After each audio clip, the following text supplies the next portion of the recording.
લાઈફમાં સક્સેસફુલ બનવું હોય તો કોઈ વ્યક્તિને સાથે રાખીને બનાય, કાં તો કોઈ વ્યક્તિને ભૂલીને બનાય. સાથે પણ ન હોય ને ભૂલાય પણ નહીં તો લાઈફમાં સક્સેસફુલ ક્યારેય ના બનાય. જીવનની અંદર એક સિદ્ધાંત હંમેશા રાખવો કે સફળતા છે ને, સફળતા એની આડું કોઈ ના આવવું જોઈએ. નો પ્રેમ, નો મિત્રતા, નો સંબંધ, નો લાગણી, કંઈ જ નહીં. સફળતાનું તીર સીધું હોવું જોઈએ.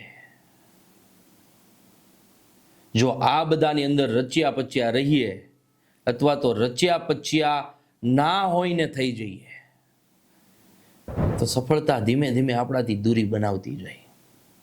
એટલે જો સફળ થવું છે, જીવનની અંદર કંઈક કરીને બતાવવું છે તો સેક્રિફાઈસ તો કરવા જોશે. પ્રેમ હોય, લાગણી હોય, જે હોય તે. મેં કીધું એમ, કોઈ વ્યક્તિને સાથે રાખીને સફળ થવાય, કાં તો કોઈ વ્યક્તિને ભૂલીને.